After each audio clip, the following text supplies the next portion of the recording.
Comrades, is Charlie Pickett from the Department of Connecticut with a block of instruction on the inspection book and best practices for VFW post document management. So let's get to it. So days of my term as Department Senior Vice Commander, we investigated a post for serious financial malfeasance. Not fun. The commander presented years of records piled chaotically on folding tables.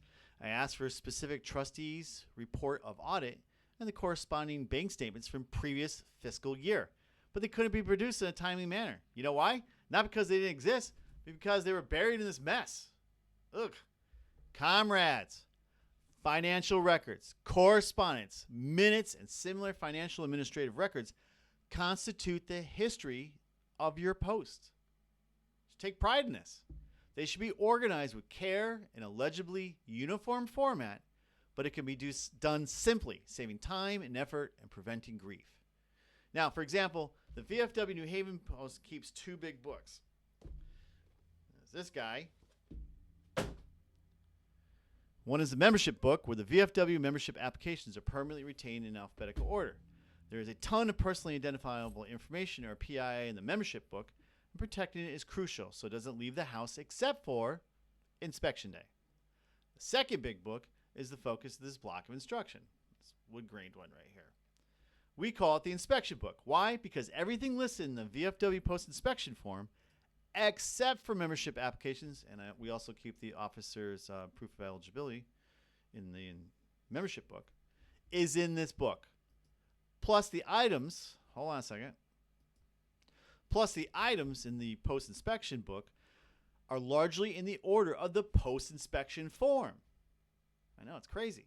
So when the inspector asks for evidence of post bylaws, which is, look over there, it's item 1.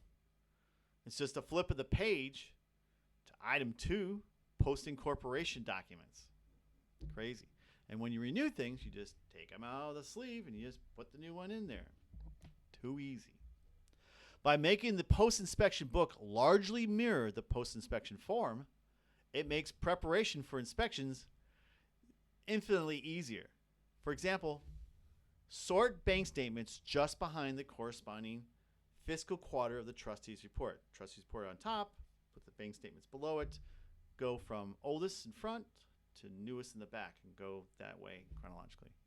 That way, trustees can look at the quarterly audit and just peek behind it and find the corresponding balance on the bank statements just behind the audit.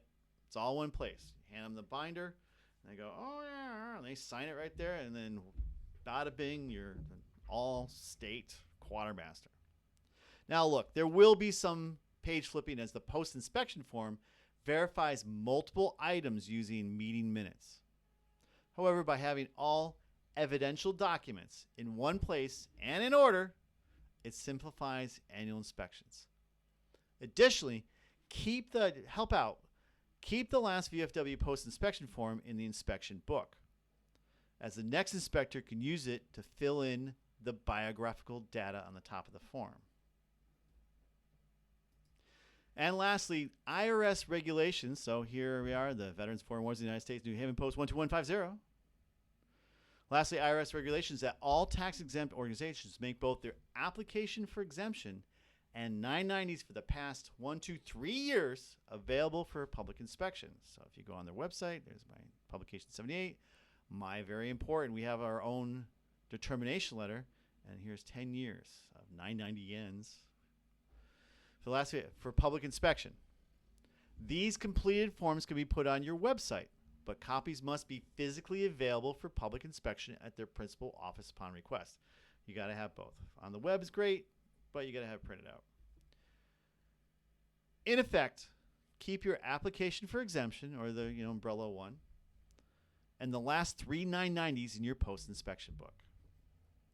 As for the post that was under investigation, they went through a thorough department inspection and received district and department support. A week later, the investigating team determined any allegations of financial malfeasance to be unsubstantiated. Heck, they only found a 3-cent counting error in the previous 6 years of financial documents. All right, so just that one thing, keeping their financial documents in one place, kind of muddied the waters and could have prevented grief.